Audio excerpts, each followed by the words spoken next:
नमस्कार मित्रों और मेरे प्रिय छात्रों, आज हम आपके समक्ष अन्न पदार्थ सुरक्षा इस पाठ को लेकर प्रस्तुत हुए हैं। आज उसका दूसरा भाग है। पहला भाग हो चुका है जिसमें विभिन्न पदार्थों में मिलने वाले घटक, अन्न की खराबी के लिए उत्तरदायी घटक और अन्न का अपव्यय, विश्व अन्न सुरक्षा दिवस, इन बातों पर चर्चा हुई थी। आज हम देखेंगे अन्न का भंडारण और सुरक्षा, फूड स्टोरेज एंड प्रिजर्वेशन। अन्न पदार्थ को ठंडा करना, सुखाना, उबालना, वायुरुद्ध डिब्बों में बंद करना जैसी अन्न पदार्थों का सुरक्षापूर्ण भंडारण करने की पद्धतियों की जानकारी हमने पिछली कक्षा में ली है। इन विभिन्न पद्धतियों से अन्न पदार्थों में होने वाली सूक्ष्म जीवों की वृद्धि रोक दी जाती है और वे खराब नहीं होते। अन्न सुरक्षा और परिरक्षण। अन्न सुरक्षा विभिन्न कारणों से अन्न में सूक्ष्म जीवों की वृद्धि होकर उसका खराब होना, कीड़े पड़ना, इनसे अन्न सुरक्षित रखने को अन्न सुरक्षा कहते हैं। अन्न परिरक्षण।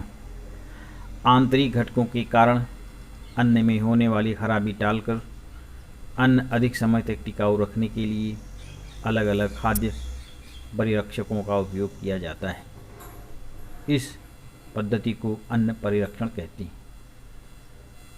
कौन क्या करता है? अन्न और औषधि प्रशासन FDA। यह अन्न और औषधियों का प्रमाणीकरण कर उनकी निर्मित तथा वितरण नियंत्रित करने वाला शासकीय विभाग है।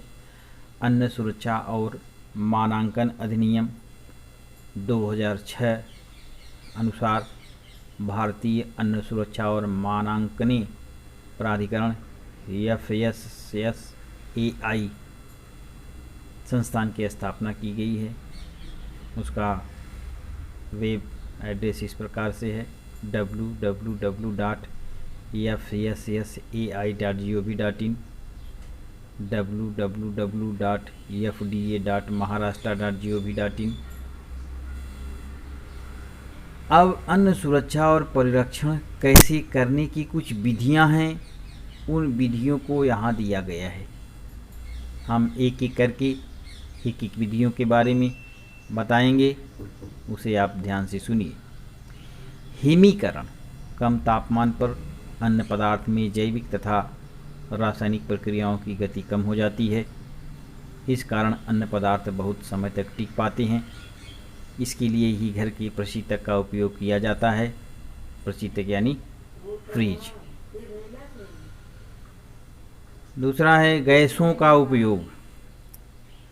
वेफर्स व अन्य खाद्य पदार्थ वायुरुद्ध पैकेट में बंद करते समय नाइट्रोजन गैस का उपयोग किया जाता है। इस विधि से कीटक और फफूंदी की वृद्धि को रोका जा सकता है। धूमन पद्धति में धुआं देकर अन्न संरक्षित किया जाता है। इसमें निश्चित मात्रा में एल्युमिनियम फॉस्फाइड का उपयोग किया जाता है। कीटनाशकों का उपयोग। बोरी में अनाज भरने के पश्चात मेलाथियान का फुआरा बोरियों पर डाला जाता है। प्रारणों की बौछार। इस प्रक्रिया में अन्य पदार्थों पर आयनीकरण करने वाले प्रारणों की बौछार की जाती है। उदाहरण स्वरूप उच्च ऊर्जा युक्त इलेक्ट्रॉन त्वरित एक्सीलरेटर द्वारा निर्मित क्ष किरण अथवा किरणोत्सर्जी समस्थानिकों द्वारा उत्सर्जित गामा किरण। इस प्रक्रिया के कारण सूक्ष्मजीव, फफूंदी और कीटक नष्ट होते हैं। फलों के पकने की कालावधि बढ़ने के कारण उन्हें कम क्षति पहुंचती है। अंकुरित होने की प्रक्रिया धीमी होने के कारण आलू, प्याज आदि अन्न पदार्थ अधिक समय तक टिकाए जा सकते हैं। परिरक्षकों का उपयोग करके किस प्रकार सुरक्षित किया जा सकता है? प्राकृतिक परिरक्षक।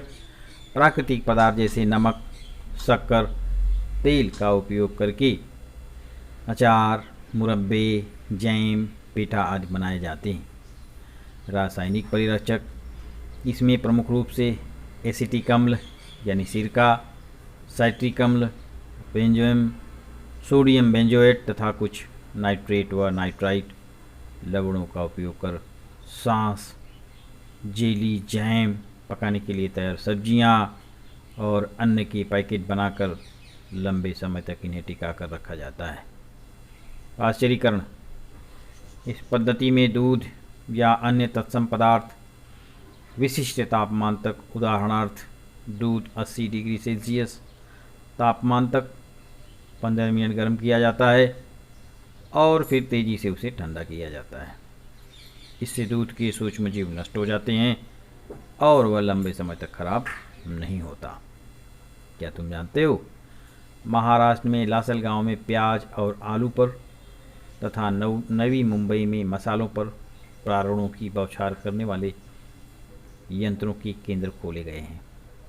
ऐसा हुआ था, क्या हुआ था ऐसा? बढ़े हुए तापमान का उपयोग करके जीव वैज्ञानिक लुई पाश्चर ने अन्य पदार्थों में सूक्ष्म जीवों की वृद्धि रोककर उनकी गुणवत्ता टिकाए रखने की पद्धति विकसित की थी।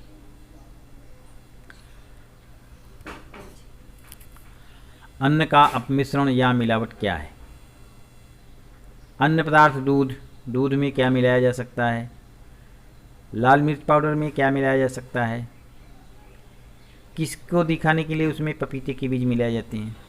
आइसक्रीम में क्या मिलाया जा सकता है? ये मिलावट किया जाता है बहुत से पदार्थों में। अपमिश्रित अन्न छोटे बड़े, अमीर गरीब सभी के स्वास्थ्य के लिए घातक है। अन्न के अपमिश्रण के विभिन्न परिणाम होते हैं। कुछ अपमिश्रण किए जाने वाले पदार्थों से पेट के रोग अथवा विषाक्तता हो सकती है। इस प्रकार के अपमिश्रित होने वाले पदार्थ लंबे समय तक खाने से शरीर के अंगों के कार्य पर विपरीत परिणाम होते हैं। कैंसर जैसे दुर्दम्य रोग होने की आशंका बढ़ती है। अपमिश्रण वाले पदार्थों को कैसे पहचानेंगे? यहाँ तालिका दी गई है। दूध, उसमें पानी मिलाया जाता है। दूध की एक बूंद कांच की स्लाइड पर लेकर स्लाइड थोड़ा तिरछी रखो जिससे बूंद नीचे की ओर गिरे। इससे क्या निष्कर्ष निकलेगा? स्लाइड पर दूध का सफ़ेद अंश न दिखे तो समझो कि दूध में पानी मिलाया गया है। अन्य पदार्थों में भी अपमिश्रण ऐसे ही होता है।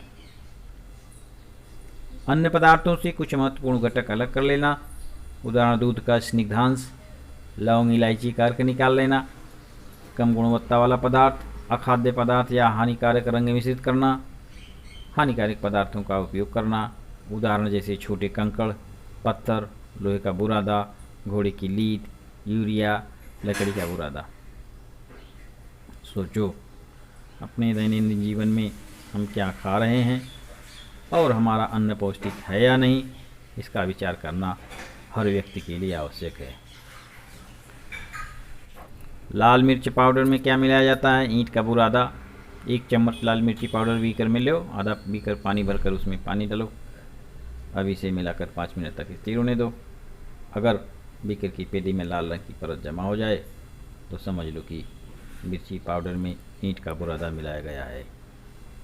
हल्दी पाउडर, मेटालिन येलो, उसमें मिलाया जाता है। परखनली में चुटकी भर हल्दी लेकर उसमें थोड़ा पानी डालो, मिश्रण को हिलाओ।